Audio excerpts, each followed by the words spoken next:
Yaydı. Ben zaten gençim.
Abicim 600-700 yıllık bir tarihi var. İlk Yemen'de Yemen Ekber tarafından yapıldı ürün. Daha sonra Halep'e, Halep'ten Türkiye'ye çeşitli illerde yapılıyor. Şu an günümüzde Gaziantep'te, Kilis'te, Maraş'ta, Safranbolu'da yapılıyor. Yemen'e zor bir meslek. Tabii rağbet çoktur. Şu an hava sıcak ve bunlar serin tutuyor. Giydiğiniz sandalyetten, terlikten daha serin olur. Çünkü deri gözenekleri açıktır. Sürekli hava alışverişine bulunuyor ayak. Nefes alır yani.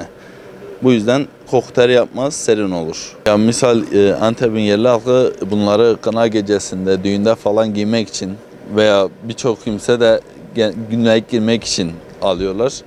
Ama yerli turist, yabancı turist daha çok rağbet gösteriyor, daha çok değer veriyor yaptığımız ürünlere.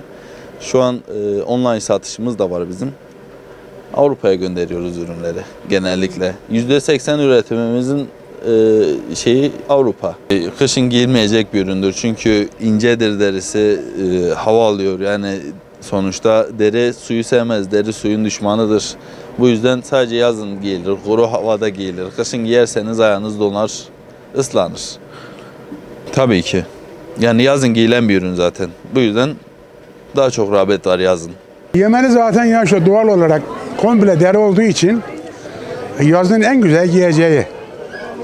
Ayakta koku yapmaz, yani rahattır, faydalı yani şey olarak yönden. Çok iyi Yemen'i yani. Mesela ayağı kokutmuyor, ayak koku yapmaz.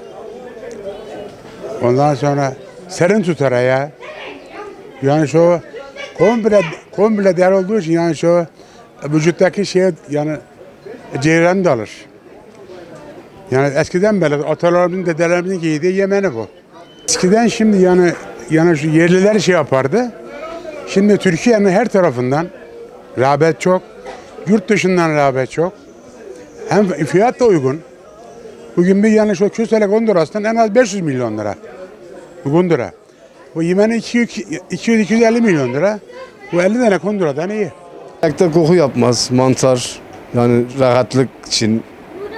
Biz genellikle devamlı yiyoruz yani bunu. Ya bu çok yani şimdi basit gibi görünse bile çok eskilere dayanıyor yani bu Yemen'i. Yani ben yani bunun dikimi, derinin işlenmesi yani bayağı bir meziyet yani bu.